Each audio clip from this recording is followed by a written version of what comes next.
ஒரு ஊர்ல ஒரு அழகான ஒரு வீடு இருந்துச்சு. அந்த வீட்ல ஒரு சிறுவன் இருக்கான்.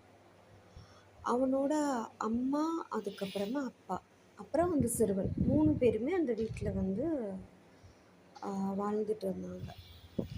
அந்த வீடு ரொம்ப பழசா இருந்துச்சு. ஆனா, அந்த சிறுவனுக்கு அந்த வீடு ரொம்ப பிடிச்சிருந்தது. நம்மளுக்கே ஒரு சைல்ட்ஹுட் மெமரின்னு ஒண்ணு இருக்கும் இல்லையா? அந்த மாதிரி.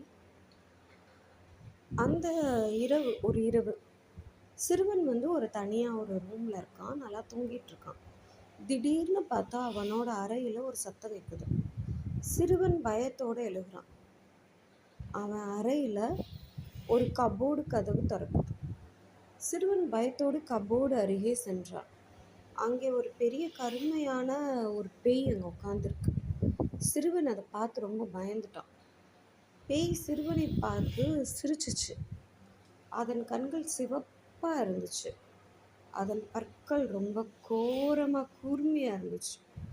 சிறுவனை பிடிக்கிறதுக்காக வருது. ஆனா சிறுவன் தப்பிச்சிட்டான். அவன் அவனது அம்மாவையும் அப்பாவையும் எழுப்புறான்.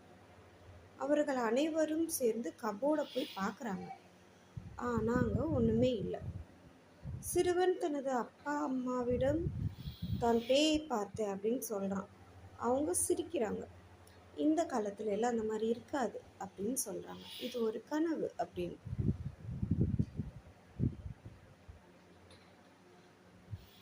அப்புறமா அவன் உத்து பார்க்குறான். அந்த கபோர்டில் ஒன்றுமே இல்லை. இந்த காலத்தில் பேயாவது பூதமாவது அப்படின்னு சொல்லிட்டு எப்பயும் போல் அந்த வீட்டில் அவன் சந்தோஷமாக வாழ்கிறான்.